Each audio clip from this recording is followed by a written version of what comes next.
Good afternoon, everybody. We wanted to provide our thoughts on yesterday's tragic loss of Kyle Busch, and here to do that is NASCAR CEO Steve O'Donnell. We know there may be specific health-related questions from yesterday. We do not have answers for those, but we did want to start this weekend talking about the legacy of Kyle Busch. So we have Steve here to do that. So Steve, can you help us do that, please? Thanks, Mike. So I've spent 31 years in this sport, and Kyle Busch has been part of my life for 25 years. I watched him come into the sport as a teenager. I think all of us would agree, full of talent, full of fire, didn't give a damn, was going to push us, and I think we all love that spirit. And over those years, I think everything you saw on the track was one thing, but there was so much more to Kyle Busch that I think it's important for people maybe even new to the sport to understand. So folks will often ask me when I'm around, what's NASCAR like? And my best description of NASCAR is it's like a family reunion every week. And those of you who have gone to family reunions, you know that from time to time, families don't get along. But at the end of the day, everybody knows that they're all part of the family. If you look at our drivers, but just as equally when you think about family, that includes everybody in this room, media, team owners, drivers, sponsors. We're all part of that group when we think about that family reunion. And when you think about drivers in particular, you get to watch drivers come into the sport, young, hungry. Hopefully you see them win, and you see them grow up, and you see them learn. You also get a chance when you're in some of our positions to watch drivers off the track. You get to see them maybe find a friend, a girlfriend, becomes a wife. They become fathers, they have kids, they start families. And you celebrate all that together because each and every weekend we are together and we're there to celebrate it. And that's what this sport is. And Kyle Busch lived just about every chapter of what you can do in NASCAR. What most people saw, rowdy, he's fierce, he's competitive, always good for a great quote. My favorite interview Kyle Busch ever gave, and I wish I could do it every weekend, and I know most of you probably hated it, but everything's great. And he just kept saying it over and over and over again. That's Kyle. One of my favorite moments as well back in Texas, he would challenge NASCAR on some rules. Maybe spun out, maybe hit the wall, decided that we needed to take him to the care center, laid flat out on a pit cart, made fun of us. I was mad at the time, but I look back and that was damn funny, and that was Kyle. Always good to egg on the fans, played that villain, and was a winner. And the iconic bow, I think we're all going to remember as well. So his stats speak for themselves, right? He's a two-time champion. He's won more National Series races than anyone in our history, and no doubt first ballot Hall of Famer for sure. But what few people saw was what Kyle also did off the track, because he didn't talk about it a lot. And one of those examples I'd give to all of you is everybody knows, and I hope he doesn't mind me sharing this, but Daniel Suarez comes over from Mexico, learning English, learning how to race at the National Series level, struggling. Received a call every week from Kyle Busch. Never talked about it, just how do I make you better? How do I keep things going? Kyle Busch started a truck series team that we all know was hugely successful, and that's wins on the racetrack. But what people new to the sport don't know is if you go up and down pit road on Sunday, you're going to see a lot of people that came through that. What you're also going to see is a lot of people behind the wheel on Sunday who came through that. He gave people a chance. He started the Bundle of Joy Foundation with Samantha because he knew how difficult it was to start a family, and he wanted to spread that message, and yet had time to be a philanthropist off the track. I think we all saw, right, when he won last week at Dover, the quote from Victory Lane. It's tough to watch, right? It's telling. But what I look back on is a text from Kyle Tuesday, as only Kyle could do, and I keep looking at it. And he said, hey man, what do you think about an over 40 rule to be able to compete in all the truck series races next year? And I said, We put that rule in place because you were winning so much. But when we looked about it and we had a meeting Wednesday internally, and we said, well, damn, that's actually good. We need Kyle in the Truck Series. And it was twofold, because he knew he could help the series, but I think one day had a dream to race against his son in a National Series event. And that was Kyle, always thinking about the sport and going forward.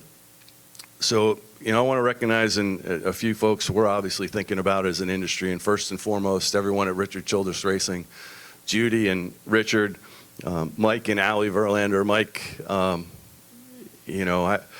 don't know how he's dealing. He working with Kyle through the Truck Series, working at RCR, a great human being, and our thoughts are certainly with them, but all of the team back at the shop, those who are working on engineering, the crew members, excuse me, who put those cars together each and every week. Those guys lost a teammate, and that's not lost on us that we're thinking about all of them. The sport and all of us grew up and watched Kyle be a racer, but we watched him become a husband and a father the same way we watched him become a champion, and we all did that as a family. We were all part of that. Kyle's parents, Kurt, Samantha's parents, all thinking about you for sure. And Samantha, Brexton, and Lennox are not just family of a NASCAR legend. They are part of the NASCAR family, and they always will be, because that's what family does. And when I talked about the family reunion part, and I think personally about Kyle Busch and NASCAR. And to me, Kyle Busch just defines what it means to be a racer in NASCAR. Everything about it, the fire, the greatness, the heart that sometimes you rarely saw. The sport was truly lucky to have him. And I believe I can speak for everybody in the sport, and I'll just say this, for me personally, the family reunions week to week are just not going to be the same without him, but we're going to do our damn best to continue his legacy and support his family. So with that, I'm happy to take any questions. If you have one, please raise your hand, and we'll get your mic. We'll start up here to Jordan. Jordan Bianchi, The Athletic, you talked a lot about things that you remember about Kyle, but what was the one personal moment or interaction that you had with him that stands out? I think throughout your career, Jordan, you have highs and lows, right? And you battle it out and you think, oh, I'm going to win this one and, get the one up. But he was always that same guy who, didn't change, and at the end of the day cared about the sport. And I learned throughout my career that people with passion and people who care about the sport are the ones you need to listen to. And he was always that guy. At the end of the day, he would always have an opinion, but it came from a place of somehow trying to improve the sport, the race car, the interaction at the track. But I think probably just embracing the fans and what happened at the racetrack. He leaned into it, man. And for drivers who are coming up in this system, you got to connect with race fans. Kyle Busch did that, and that's the essence of who we are. In your opening remarks, you said that Kyle got to live just about every chapter of his career that he could in NASCAR. Can you expand upon that and what you meant? I think what I meant, Jordan, is Wednesday a lot of us were in the Hall of Fame voting, and you think about the future, and I think about Kyle's future and the ability for all of us to sit in that room and celebrate him and listen to him speak and talk about that final chapter and see his kids maybe one day race and continue. And it makes me really sad not to see the end of that chapter. Go up, Matt. Matt Weaver, motorsport.com. He was a guy, Kyle, that you guys at times had to suspend, had to fine.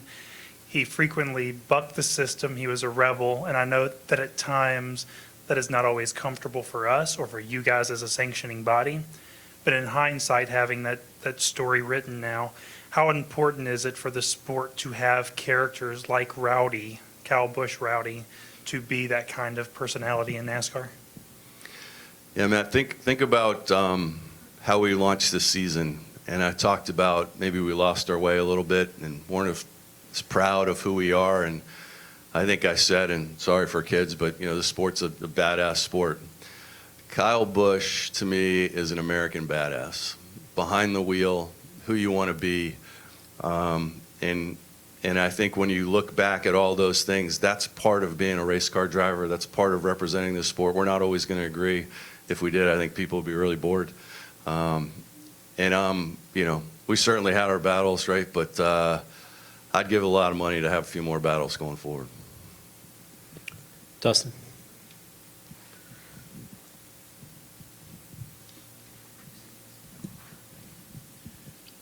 Dustin Long, USA Sports. Steve, what are the plans of the tributes maybe we'll see from the drivers, whether individually or coordinated this weekend? And what are things tribute-wise that the fans can or may be able to participate in, whether Sunday or throughout the weekend? Yeah, so first and foremost, our responsibility is to make sure that Kyle's family is okay with what we may or may not want to do, and then the folks at RCR. So we have had some of those conversations early this morning, and then as our industry does really well, we got on the phone with all of our Cup drivers, all of the owners, the racetrack, our broadcast partners, and threw out some ideas for them to react to. We got some great ideas from the drivers as well. Some will probably do some individual things, which is fantastic because, they all look up to Kyle, right? So we have a number of items that are in the works that our fans will be able to look at, celebrate Kyle. It won't just be this weekend. He's going to be part of our sport forever. But I think this industry will do what's needed to honor his legacy throughout the weekend. Thank you. Go to Steve. Steve, understanding what Mike said about the health leading up to this, is there anything at all that you can share in terms of what might have happened? And was he sick before this happened? Anything at all that you can share? We're 24 hours from getting a phone call, and I don't think it's out of respect for the family, and they've asked for privacy, that I'm not going to address any of that. Go to Stephen, behind you. Let me just add on to that. However, you guys who have known me know that transparency is something that we all believe in. So in due time, I think everyone will be comfortable with where things stand. Steve in Toronto, NASCAR pole position. Steve, generations ago, drivers would come into a race weekend and either lose one of their competitors on the racetrack or perhaps in an off-track accident of some sort. And thankfully, this generation of drivers, by and large, has not had to experience that. How has NASCAR, in speaking with the drivers, made any kind of resources or help available to not only help them cope with this, but also allow them to put a race on Sunday? Yeah, so Tom Bryant, who works for us, has headed up this initiative, and the good news for the industry is that this has been in place for a while. We don't ever want to have to use it, but we have the resources in place for any member to be able to reach out, have conversations, set up whatever resources are necessary. So that is in place. You never have to want to use that, but we have any and all resources available to the industry. And I feel like I already know what the answer to this is, and pardon me for asking this, but was there any consideration to either postponing or not running? Can you just address that very quickly? No, I think it's a fair question, but when you look at what minimal conversations did take place between RCR, ourselves, family, it was Kyle Busch would probably be pretty pissed off if we didn't race. So we're going to honor his memory and make sure people know what he was all about. Thank you. Go to Claire. Claire B. Lang. I totally understand you're not talking about the health today and addressing it. It's such a shock to go from asking for a shot, to being gone. And I'm wondering, will NASCAR take a close look at what happened? Not looking for answers right now, but will you do an investigation into helping drivers make sure they're taking care of themselves. There is a care center at each track. Will you take a very close look at how that could have happened so quickly? Like I said earlier, Claire, now's not the time to talk about that, and I think you are very familiar with the sport and know that we always do that, and we'll continue to do that, and we'll do what's right by Kyle's family. Gotcha. And then for the fans who are hurting right now, and as much as anyone in this room and in the industry, what do you say to the fans? NASCAR will go on, it always has, but it is a great loss. And what would you like to say straight to the fans who are also grieving, and you wish you could reach out to them, but they're not in this room today? I would say to the fans that I'm one of them, and I feel the exact same way that they probably do. Shock, sad, wondering what you can do to help out, but I think the best thing that I personally can do is talk to you all, talk to people who maybe didn't know him about his legacy, making sure people don't forget, making sure his kids knew that it wasn't just their mom who thought Kyle was great. There's a lot of people in this world that wish he was still with us, and we're going to make sure that they're in a good place. Go to Jerry. Jerry Jordan, Kicking the Tires.net. You mentioned a while ago we're 24 hours away from the phone call. I think it all hit us, obviously, hard, the ones that are in this sport every week for sure. What was your reaction and your personal thoughts? Can you share those with everyone? I'm not going to get too much into the details, Jerry, but, got a call about 9 a.m. yesterday morning, call you don't expect, that things weren't great. Spent the rest of the day and the afternoon with the people I thought I should be spending them with in the industry, and just tried to be there for them. Go, Michael.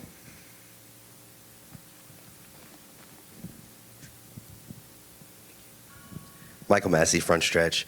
I know you guys just did the Hall of Fame voting, and you mentioned Kyle's a first ballot Hall of Famer. Any chance, will there be any conversations or anything about just adding him alongside the three that just got voted in? I don't know.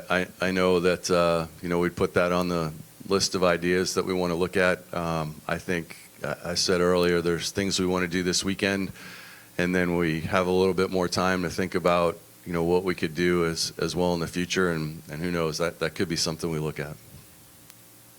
All right, we have time for one more, and we'll wrap up with Greg here.